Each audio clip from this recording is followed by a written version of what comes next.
47 aniversario de la traducción de nuestra Biblia en los idiomas extranjeros a nuestro idioma español,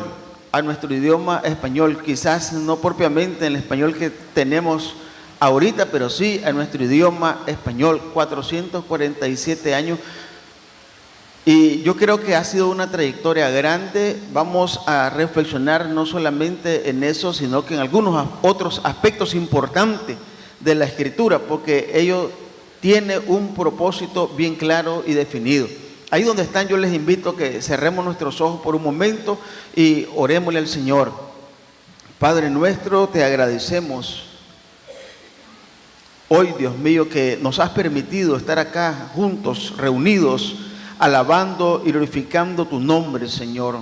Agradecemos tu presencia, Dios mío, agradecemos tu bendición, gracias por las oportunidades que nos da, y te pedimos que tomes el control también en este momento de nuestras vidas, Señor, y podamos aprovechar al máximo, Señor, en el nombre de Cristo Jesús. Amén. Hermanos, le damos gracias a Dios porque estamos reunidos nuevamente. Y creo que siempre, cada domingo que venimos a aprender de la palabra de Dios. Hemos estado reflexionando en los días pasados en temas que tienen que ver con el futuro, en temas que tienen que ver con los próximos días. Pero también hemos estado reflexionando en la palabra de Dios. Hemos estado reflexionando también en nuestras células. En los dos últimos encuentros, este que pasó y el que viene, vamos a estar reflexionando sobre las evidencias de la palabra de Dios. Evidencias de la palabra de Dios. Y realmente aquel hombre y aquella mujer que viene al Señor, le reconoce, es atraído por alguna razón específica. Quiero decirles que no necesitamos tantas evidencias, porque el Espíritu de Dios nos ayuda, nos conforta, nos convence de que realmente la palabra que leemos es palabra de Dios. Pero hay un sinnúmero también de evidencias que vienen convenciendo al hombre secular, al hombre que no ha tenido un encuentro personal con el Señor. Evidencias que lo vienen convenciendo de que sí, realmente esta es la palabra. Y si ustedes quieren profundizar un poco más en eso, pues los días de nuestras células, los días de nuestros encuentros, hemos estado reflexionando esta parte, y esta próxima semana vamos a concluir sobre evidencias de que la Biblia es palabra de Dios. Y tomando en cuenta esto, hermanos, y este contexto, este tema, hoy también vamos a hablar de esto. La Biblia, palabra de Dios. Hoy casualmente, en su 447 aniversario de su traducción, quiero decirles de que esta palabra, que para nosotros ahora es cómoda andarla, e inclusive en nuestros celulares, en las nuevas tecnologías, pues no ha sido así en los años anteriores. Esta palabra, hermanos, primero pasó de lo oral a lo escrito. Ustedes saben muy bien que los acontecimientos que se dieron en el Antiguo Testamento, conocida como la historia del pueblo de Israel, sucedieron primeramente oral, y hasta después inclusive se fueron escribiendo algunas cosas se fueron escribiendo quizás casi a lo inmediato. Pero no todo se iba escribiendo como hoy nosotros, que levantamos actas quizás de algunas y de otras cosas que nos suceden. Esta palabra se fue transmitiendo de generación en generación, y fue después también que se fue construyendo y armando. Algunas cosas comenzaron a escribirse en piedra, otras en barro, otras en madera, otras en cuero, y las más recientes, sobre todo en el Nuevo Testamento, en papiro. Y este papiro también poco a poco mejorado, a tal extremo que el Nuevo Testamento que nosotros conocemos ahora, había que tener un cuarto especial para poderlo tener, todos sus papiros y todos sus documentos, porque algunas cartas, algunos libros eran muy grandes y entonces estaban preparados en varios papiros, y así sucesivamente. Ya no digamos los del Antiguo Testamento, que son libros grandes también, que fueron confeccionados y preparados y fueron también no solamente preparados y confeccionados, sino que resguardados. Solamente la gente con posibilidades económicas podía tener una copia de esos libros del Antiguo Testamento. Solamente alguna gente que podía pagar a sus copistas para que pudieran tener su Biblia, o por lo menos su Antiguo Testamento en ese tiempo. Se considera que para el tiempo de nuestro Señor Jesucristo, cuando Él ya estuvo acá en la tierra, ya estaba bien estructurado y completo prácticamente lo que es el Antiguo Testamento, pero no estaba estructurado a la manera de cómo nosotros lo tenemos propiamente ahorita, ni tampoco eran tomados los libros así como lo tenemos nosotros ahorita. Sin embargo, algunos estudiosos, algunos, llamémosles científicos, algunos historiadores de los primeros siglos, nos traen o nos dejan su legado alrededor de la estructura de estos libros del Antiguo Testamento, hablando específicamente del Antiguo Testamento. Hay un versículo que lo voy a leer en Lucas, capítulo 24, versículo 44. Lucas, versículo 24, capítulo 44, capítulo 24, versículo 44. Dice: y les dijo: estas son las palabras que os hablé, estando aún con vosotros, que era necesario que se cumpliese todo lo que está escrito de mí en la ley de Moisés, en los profetas y en los salmos. El versículo 45 dice: entonces les abrió el entendimiento para que comprendiesen las escrituras.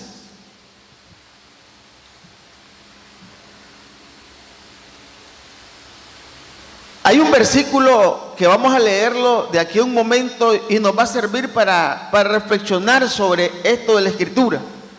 Pero antes de todo, quiero decirles que este versículo 44 y otros más que aparecen en el Nuevo Testamento nos dan cierta idea de algunas de las estructuras, o prácticamente la estructura propiamente que se trabajaba con los libros del Antiguo Testamento.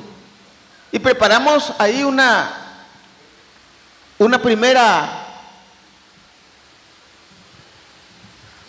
hojita para que los miraran. Uno de los historiadores principales del Nuevo Testamento, en el siglo I, llamado Josefo, historiador judío, hablaba de 22 libros en el Antiguo Testamento, 22 libros, pero que estaban organizados de la siguiente forma.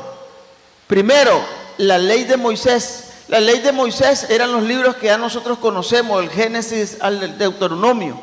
Y ahí eran 5 libros específicamente.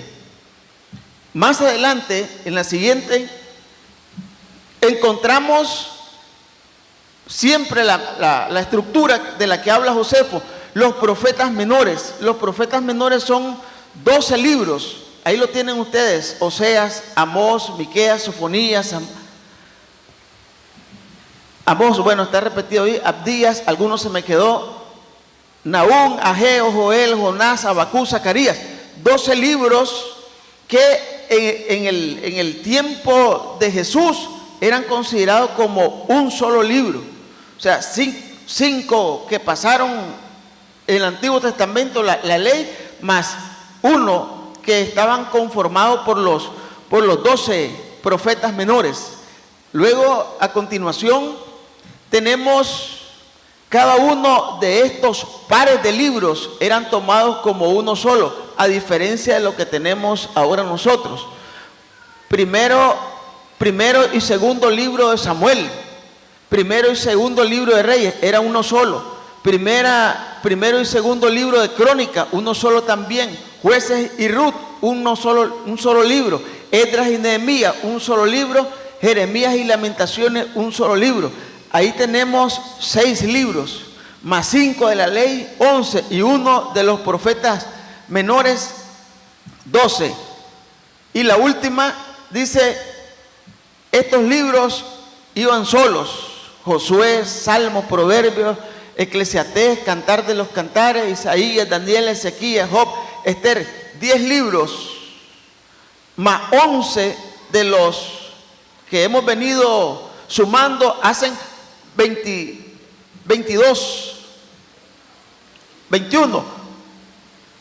dice, bueno, se me quedó uno.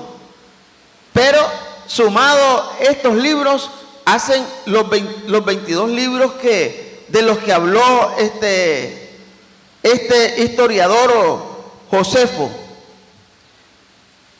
Esta era prácticamente la estructura.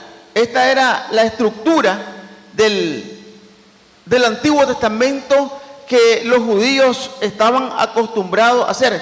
Y una cosa importante es de que el canon de las escrituras del Antiguo Testamento y sus medidas son exactamente la estructura que tenemos ahora. Los libros que tenemos ahora, aunque quizás no en su forma de agruparlo, pero sí son los mismos. Los judíos estos libros los agrupaban también de la siguiente manera. La estructura de su Biblia hebrea, según el versículo que leímos nosotros, Lucas 24:44, tenía la ley. Ahí están los 5 libros ya conocidos por nosotros y los tenemos también en nuestra estructura bíblica. Luego después tenemos la siguiente: los profetas. Tenían profetas anteriores y profetas posteriores. Los profetas anteriores eran José, hablando de libros específicamente, Josué, Jueces, primera y segundo libro de Samuel, y el otro primer libro y segundo libro de Reyes. Y los profetas posteriores, ahí lo tienen ustedes, en el caso de Isaías, de Jeremías, de Ezequiel, y el libro de los 12. Esa era la estructura. Cuando los judíos y Jesús mismo hablaba de los profetas, se refería a este grupo de libros. Y por último estaban las escrituras.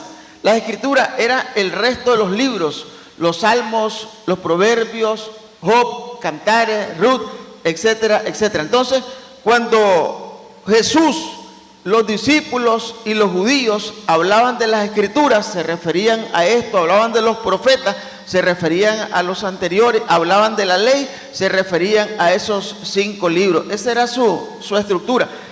Dichosamente nosotros, hermanos, conservamos ese mismo canon que utilizaron en tiempo de Jesús es lo que nosotros tenemos en la estructura de nuestra Biblia, quizás un poco distinta y organizada de distinta forma, pero son los mismos libros que nosotros tenemos en nuestras Biblias. O sea que con mucha seguridad y con mucha confianza podemos dirigirnos a ellos, leerlos, porque estamos leyendo lo que leían nuestros antepasados, los judíos y los cristianos también. La diferencia que tenemos hoy es que hay varias versiones, hoy tenemos varias versiones, y la que nos recuerda este 447 aniversario es esa versión de Casiodoro de Reina, que es la que normalmente todos los cristianos evangélicos acostumbramos a utilizar. Sin embargo, hay otras versiones, y prácticamente, hermanos, la traducción de la Escritura es otra de las etapas en que la Biblia pasa en el transcurso del tiempo. Una cosa es su estructura, una cosa es su conformación, y otra cosa también es su traducción. Y en cada una de estas etapas hay gente que se dedicó completamente a este trabajo, así como también hubieron algunos mártires en el proceso de traducción. Hubieron algunos mártires y algunos hombres que mantuvieron casi encarcelados para continuar sus traducciones, inclusive, y perseguidos inclusive para mantener estas traducciones y lograr las traducciones, en el caso de nuestro idioma.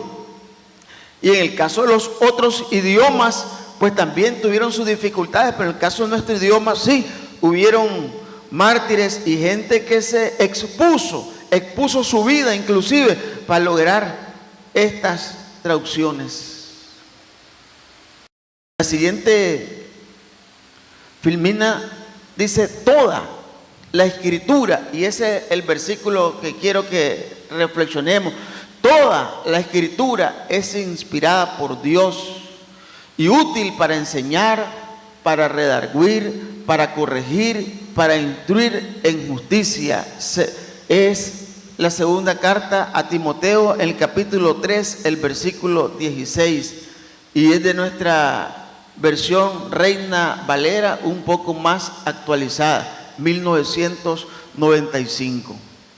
Este versículo, hermanos, lo escogimos porque aglutina en realidad la razón, una de las razones principales de todo el proceso de la Escritura, de todo el proceso de pasar de lo oral a lo escrito, de venir guardándose y cuidándose en piedras, en barro, en madera, en cuero, en papiro, etcétera, etcétera. Y no solamente eso, sino que pasar por las distintas crisis en algunos países, inclusive, hermano, en algunos países lograban o querían extinguir completamente la Biblia, pero nunca han logrado hacerlo.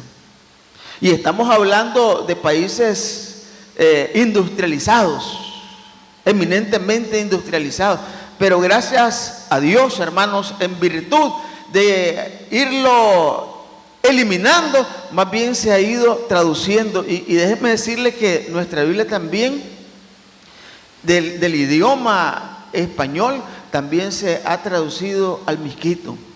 Allá nuestros hermanos que están allá, y ustedes lo vieron hace poco, ellos también tienen su Biblia en misquito. Y ahora hubo un grupo, y eso ya fue a título nacional, hubo un grupo de hombres también y de mujeres que se unieron para traducir nuestra Biblia en español al misquito.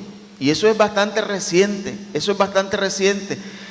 Claro, algunos de ellos hablan español, pero no tanto así como nosotros. Y lógicamente llevar su Biblia al misquito fue una gran bendición para ellos. Este versículo, hermanos, tiene prácticamente varios aspectos importantes. Quiero que nosotros lo reafirmemos, esta parte. Uno se puede preguntar, tantas dificultades y tanto martirio y tantas luchas y tanto dinero invertido y tanto cuidado, hermanos, de la palabra de Dios, ¿para qué específicamente? Aquí encontramos algunas de las razones. La escritura inspirada por Dios, inspirada por Dios. Hemos visto en nuestro estudio la inspiración de los hombres, como 40 escritores, hablando de la historia del pueblo de Israel. Y no solamente la historia del pueblo de Israel, sino de la vida de Jesús, de la historia de la salvación. Y no hay contradicciones en estos 40 escritores que provienen de distintas, distintas personalidades, llamémoslo así. Sus personalidades son distintas, provienen de distintas costumbres, provienen de distintas vidas, provienen de distintos reinos inclusive, pero todos coinciden porque hay un solo inspirador. La primera utilidad de la Biblia, según este versículo, es para la enseñanza. Podemos pasar a la siguiente. Y en la enseñanza nosotros encontramos que enseñar tiene, hermano, una connotación grande.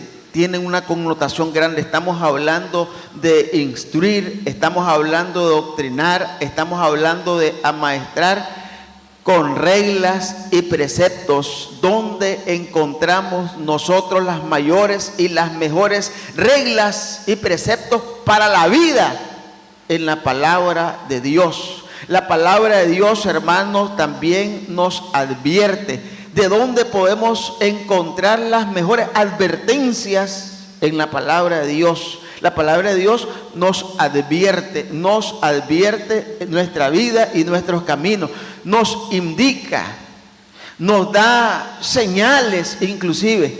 Y yo tomé en cuenta esta parte. Las escrituras son útiles para enseñar. La iglesia que no tiene un estudio bíblico es una iglesia en la que falta un elemento esencial. Yo creo, hermanos, que nosotros como iglesia cristiana, cuerpo de Cristo, hemos tenido la oportunidad de estar constantemente en nuestros estudios, y nuestra estructura, nuestra columna vertebral ha sido la célula por todos estos 24 años de vida.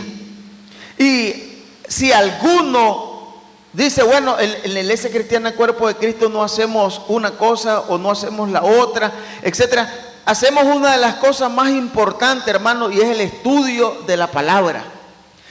Los que han logrado estar constantemente en nuestras células de estudios han tenido la oportunidad de crecer. Yo estoy seguro que han tenido la oportunidad de crecer. Porque en la célula que tenemos, sean los pastores o sea el líder, está enseñando constantemente, está instruyendo, está orientando, y podemos inclusive preguntar de algunas temáticas que no manejamos quizás en el momento de la reflexión, o que no manejamos en el momento del estudio. Nos hemos metido a algunos temas un poco complicados, nos hemos metido a algunos temas sencillos, nos hemos metido a algunos temas doctrinales. El que ha estado en la célula, por lo menos por un año continuo, ha aprendido y ha crecido. Y algunos hasta se han convertido en líderes, en orientadores. Solamente con la reflexión de un domingo en la mañana o de un sábado no logramos profundizar como se logra profundizar en la palabra de Dios a través del estudio de las células. Yo estoy claro, yo estoy seguro, hermanos, que el que estudia en un grupo, en algún grupo de nuestra iglesia, crece y le sirve, hermanos, para transmitir el mensaje de la palabra de Dios. Se doctrina, se instruye. Y también las advertencias de la palabra lo va formando a uno y lo educa. Otra de los aspectos importantes que tiene la palabra es que redarguye,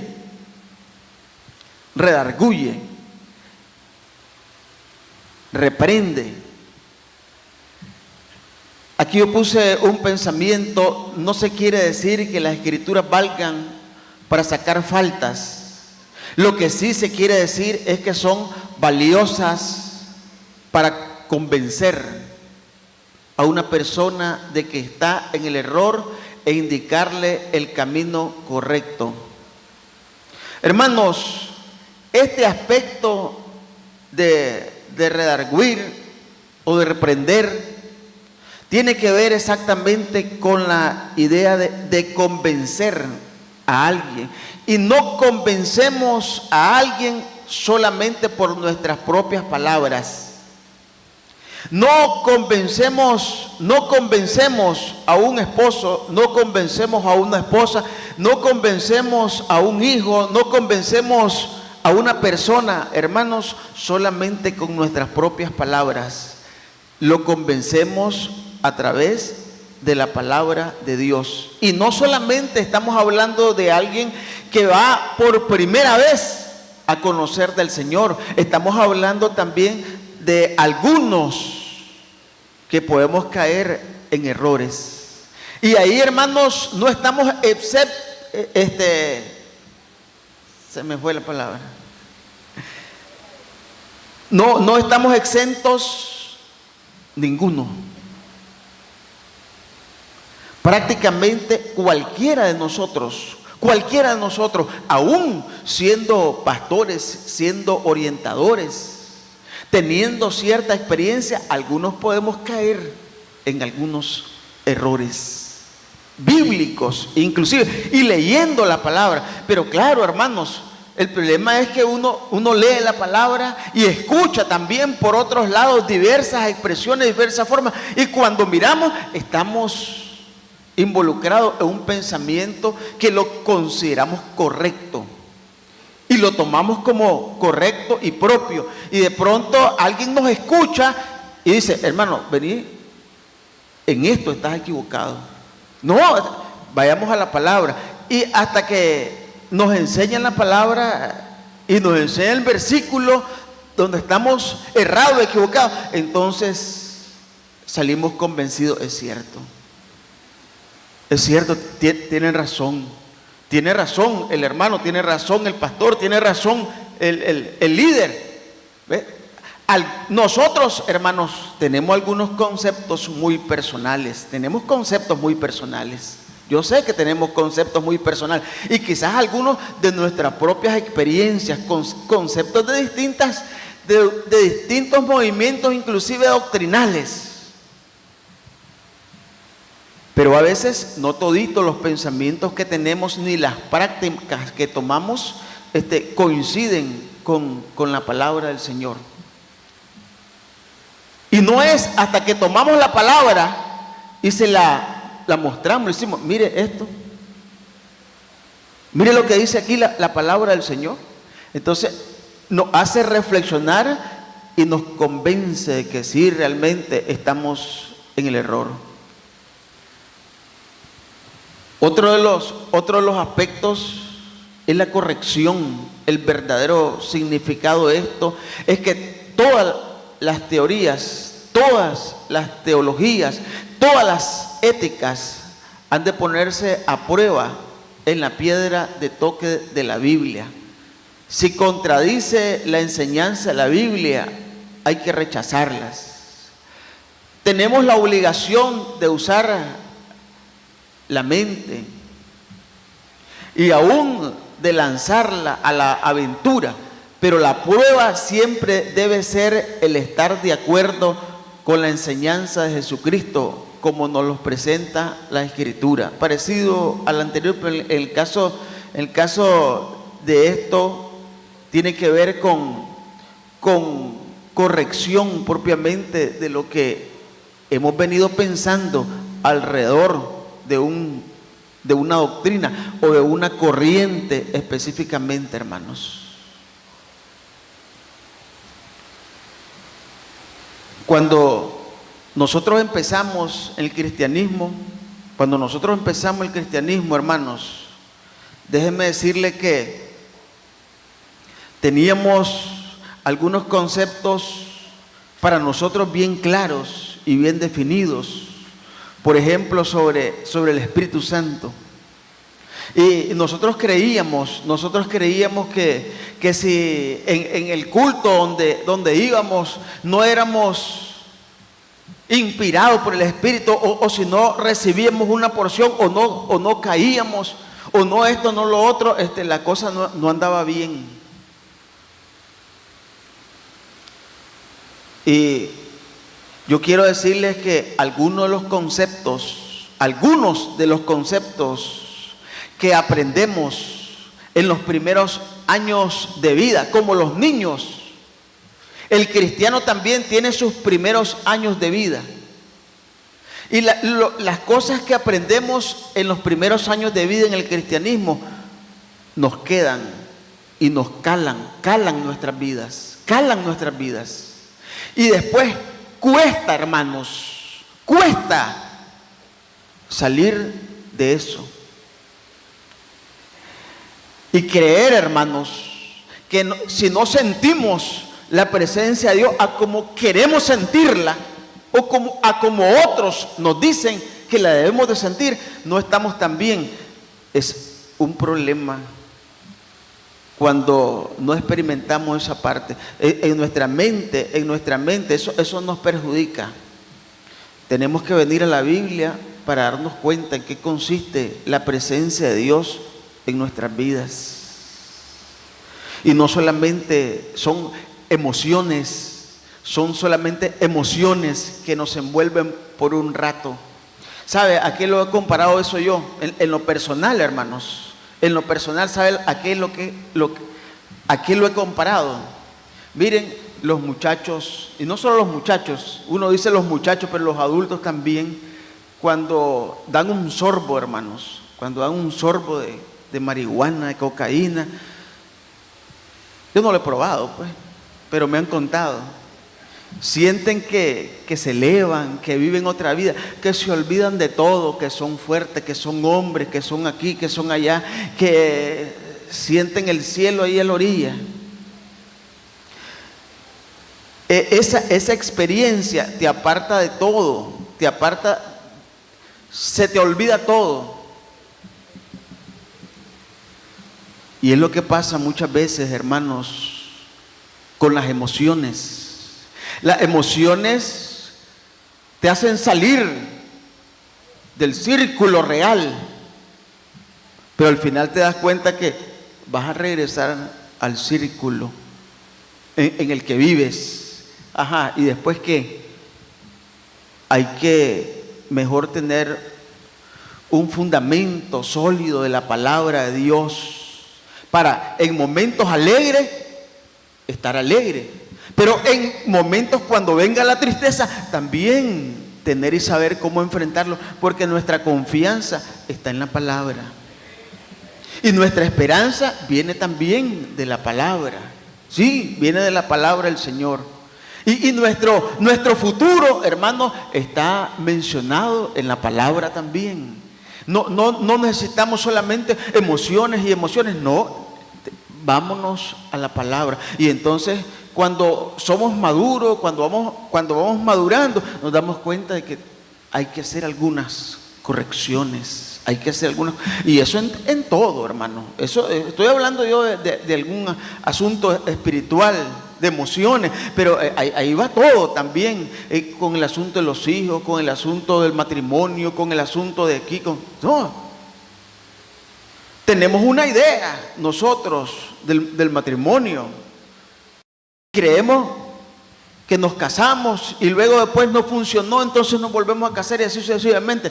Pero regresemos a la palabra, a ver qué dice la palabra al respecto. Sobre la crianza de nuestros hijos también, hermanos. Tenemos nuestra forma también, tenemos nuestra estructura. Pero vamos a la palabra a ver qué dice sobre la crianza de nuestros hijos y así sucesivamente.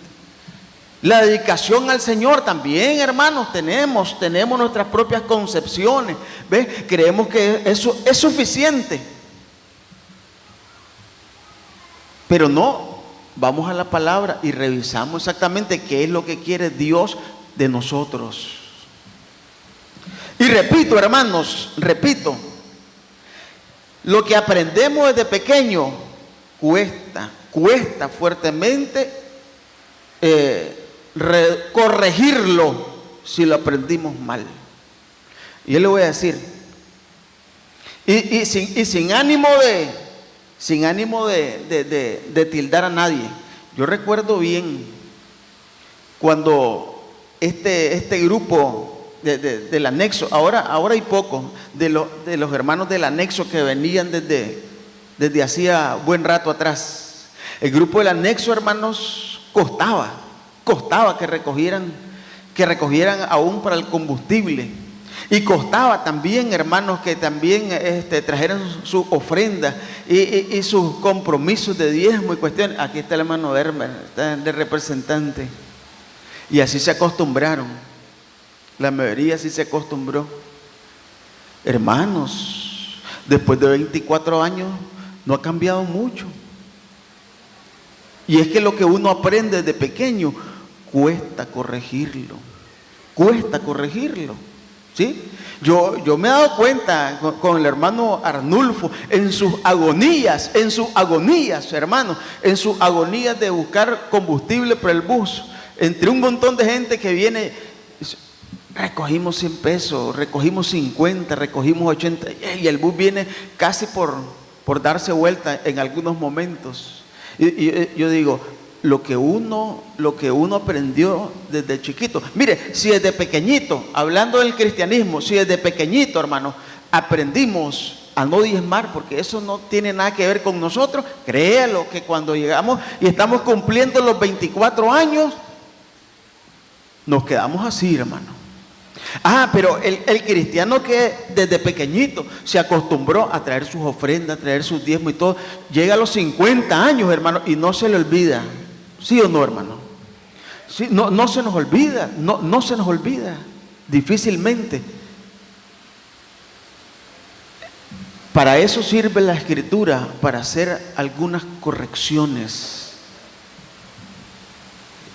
Y no nos aflijamos, ni nos desanimemos cuando nuestros pastores, usando la palabra, nos corrijan, porque para eso es la palabra. Para corregir nuestros errores. Y creo que hay uno más. Antes de ese, la palabra también instruye en justicia. Eso indica preparación, educación, de hallarse en la senda de la justicia. Hermanos,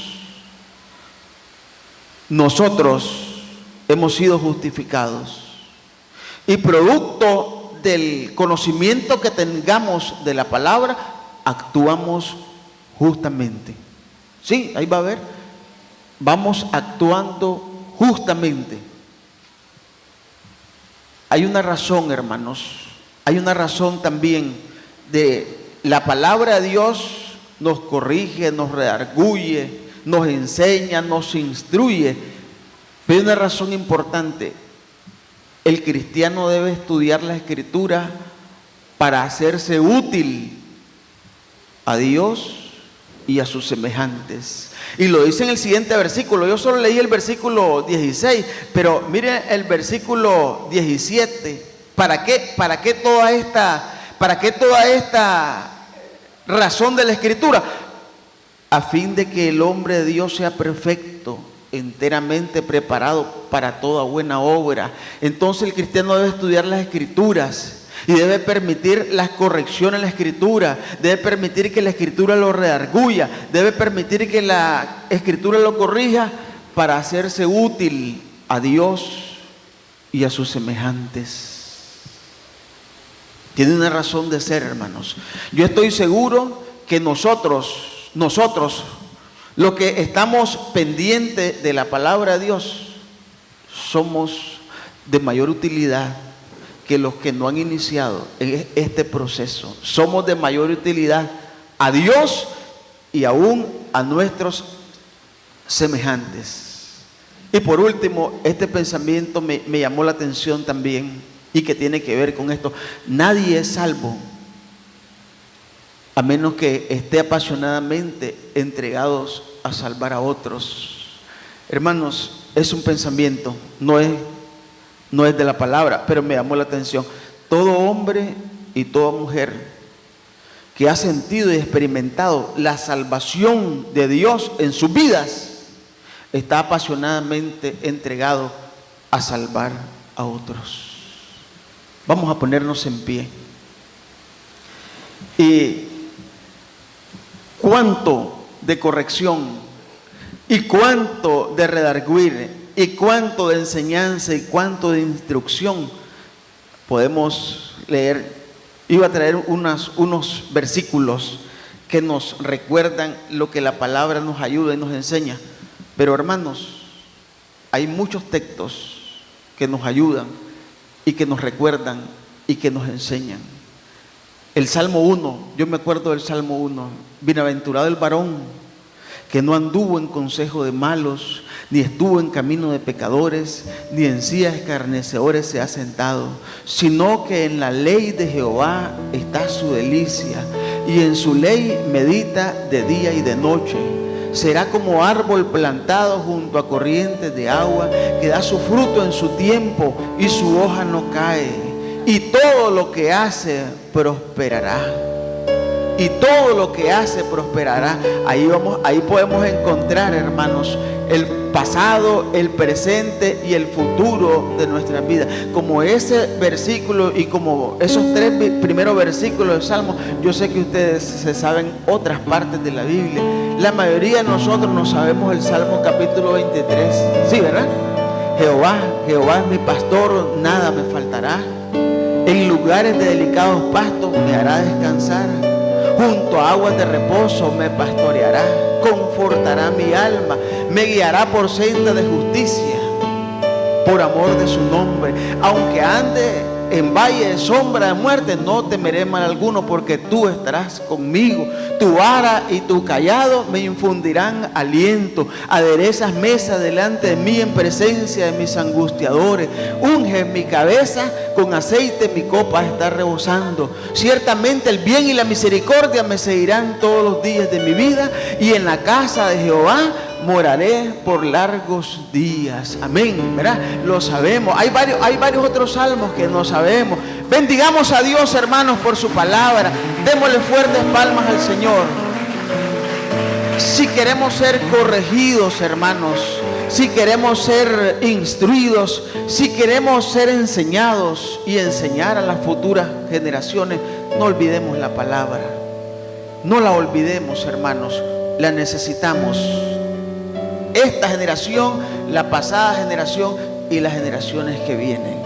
Oremos. Padre nuestro, te agradecemos en este momento por la oportunidad que nos brinda, Señor, estar acá reunidos juntos, Señor, alabando y glorificando tu nombre y agradeciéndote casualmente, Señor, por estos 447 años de traducción de la palabra del Señor. Y ahora nosotros, Padre, podemos gozarnos, podemos leerle, podemos instruirnos, podemos recibir las distintas correcciones de nuestra vida, Señor, en nuestra vida, para mejorar como persona, para mejorar como padre, para mejorar como madre, para mejorar como esposo, para mejorar como esposa, para mejorar como amigo, como vecino, como cristiano.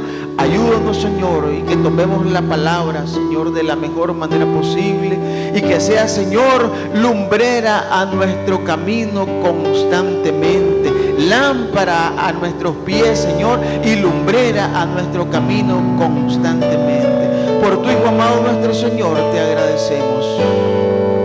Amén. Amén. Dios nos bendiga, hermanos, y nuestros hermanos con nosotros.